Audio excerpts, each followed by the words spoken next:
Alors, eh oui, c'est Gene Codin encore au Geekopolis pour amicalement-geek.fr. Là, on se retrouve devant le stand de Big Robot. Donc bonjour, peux-tu te présenter pour mes viewers? Je m'appelle Olivier Mignot, je suis responsable marketing et digital pour Big Robots. D'accord. Donc aujourd'hui, donc Big Robot vient donc montrer et même vendre pour 500 € de moins, je crois que j'ai vu, C'est ça, ouais. le Ninebot, le Gyropod Ninebot Elite. C'est ça.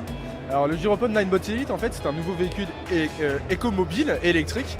L'intérêt, c'est que donc ça va vous permettre de pouvoir vous déplacer dans la rue très facilement et surtout de manière très très fun. D'accord. Donc une autonomie pour ce genre de produit de... Alors on a 25 km d'autonomie, on peut aller jusqu'à 20 km/h et surtout ça se recharge en seulement 3 heures sur une simple prise de courant. Donc ce qui permet quand même de l'utiliser tout le temps. Moi je l'utilise au quotidien depuis 3 mois, je fais mes 18 km par jour et c'est parfait. D'accord. Et là, on vous a vu, donc on verra, on montrera des images de notre ami qui ont fait super bien, etc. En termes de sécurité, ça va? Alors oui, en fait il y a plus de 200 capteurs qui sont là justement pour assurer la sécurité. Donc pour la restabilisation, si jamais vous allez trop vite, si on fait un mouvement dangereux ou si on va par exemple trop se pencher, les systèmes de capteurs vont le sentir et automatiquement redresser la machine pour éviter la chute. Alors on peut toujours se casser la gueule si on en a envie, mais le principe c'est d'essayer de l'éviter. D'accord. Donc port du casque obligatoire, j'imagine, ou pas? Alors obligatoire non, parce que c'est comme un vélo, on n'est pas obligatoire, mais non, oui, c'est conseillé, c'est même préconisé dans le sens où, sait-on jamais, une chute peut toujours arriver, on est quand même sur un véhicule qui va jusqu'à 20 km/h, il faut mieux faire attention. Mais non, c'est pas obligatoire, mais on le conseille. Alors aussi, je me posais une question, il y a une limite d'âge? Alors non, en soi non. À partir du moment où on est capable de tenir debout et qu'on peut tenir le guidon, tout va bien, on peut y arriver. Donc on a déjà fait essayer le Ninebot à des gens de 5 ans. Je l'ai déjà fait essayer la semaine dernière à une personne qui avait 84 ans.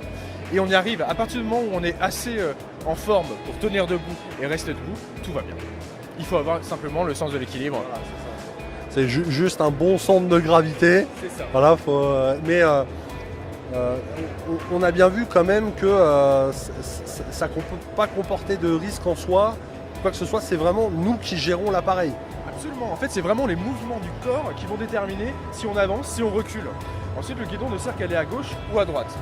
Mais ensuite vraiment c'est les mouvements du corps. Ensuite avec le guidon bien souvent on va pouvoir avancer et reculer plus facilement. Donc normalement aucun problème. C'est l'ensemble des capteurs gyroscopiques qui vont déterminer quel est le centre de gravité, est-ce qu'on se met en avant, est-ce qu'on se met en arrière. C'est tout simple. D'accord, donc un gyropode bien mieux que la concurrence je dirais. Parce que déjà je connais un peu, on va pas le citer, hein, on s'en fout.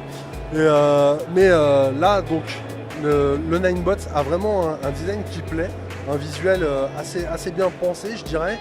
Et vraiment, je pourrais en faire, j'en ferai. Ouais, bah c'est sûr qu'on a beaucoup travaillé justement sur le design. On est quand même sur un objet qui est extrêmement citadin, urbain. Le principe, c'est que justement, avoir fait un truc blanc, beaucoup plus épuré, voilà, la concurrence, on a très très envie de mettre des mitrailleuses dessus, ça serait tout à fait crédible. Là, on veut quelque chose de beaucoup plus fun, joli, design. On est beaucoup moins large, ce qui permet de se faufiler un peu partout. Et justement, là, le principe, c'est que c'est quand même un objet urbain, citadin. On est là pour aller sur les trottoirs, sur les pistes cyclables. Et donc, on a décidé de faire un design qui allait avec. Puis le blanc, c'est joli. On a pu voir aussi une application mobile pour l'appareil qui permet de le contrôler à distance. Absolument, en fait c'est une application mobile qu'on a pour le moment sur iOS mais très bientôt sur Android qui va permettre d'avoir un véritable tableau de bord de l'ensemble de la machine. Toutes les informations, modifier les réglages et effectivement on va pouvoir grâce à un appareil en Bluetooth contrôler la machine directement au doigt, ce qui est très bien, donc il fonctionne au doigt et à l'œil parce que l'application est gratuite. Eh bien merci bien, c'était bien sympa le petit stand, donc tout le week-end au Geekopolis ou alors sur bigrobots.com.